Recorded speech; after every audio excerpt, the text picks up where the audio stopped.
ঘূর্ণিঝড় রেমালের যেই তাণ্ডব বাংলাদেশের সমুদ্রগুলি যতগুলো অঞ্চল আছে আপনারা ইতিমধ্যে দেখেছেন। এটার যে গতিবেগ এবং এটার যে তাণ্ডব, এতে প্রচুর জনমানুষের ক্ষয়ক্ষতি হয়েছে এবং মানুষ ঘরবাড়ি ছাড়া হয়ে গেছে। এটার যে প্রচণ্ড প্রভাব এবং এর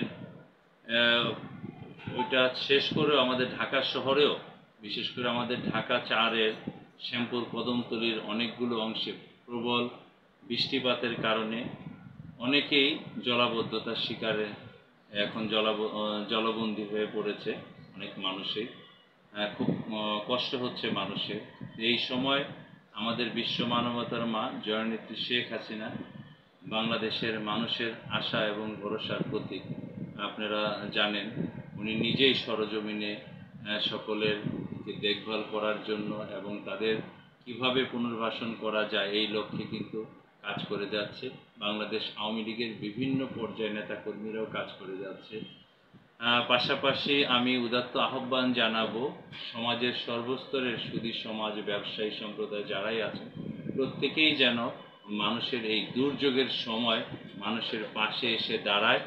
কারণ সরকারের পাশাপাশি সাধারণ মানুষ যদি এই সময় মানুষের পাশে এসে দাঁড়ায় তাহলে মানুষের যে দুঃখ, কষ্ট, দুর্ভোগটা আমি মনে করি খুব সহজেই তাড়াতাড়ি মানুষ কাটিয়ে উঠতে পারবে।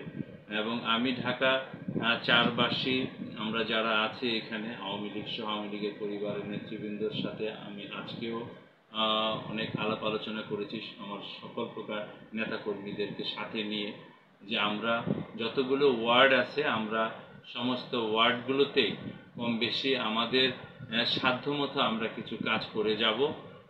এবং অন্যান্য সমাজের যারা আছেন, বিত্তবান মানুষ যারা আছেন তাদেরকেও আমি উদাত্ত আহ্বান জানাচ্ছি, আপনারাও রাজনৈতিক নেতাকর্মীদের পাশাপাশি আপনারাও সকলেই এগিয়ে আসেন মানুষের এই দুর্ভোগের সময়।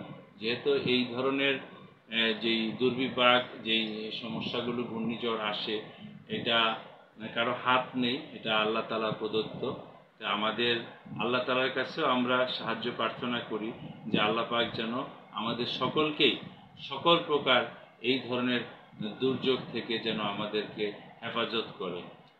সকলের সুস্বাস্থ্য দীর্ঘায়ু কামনা করছি। জয় বাংলা, জয় বঙ্গবন্ধু, জয় হোক বাংলার মেহনতি মানুষ।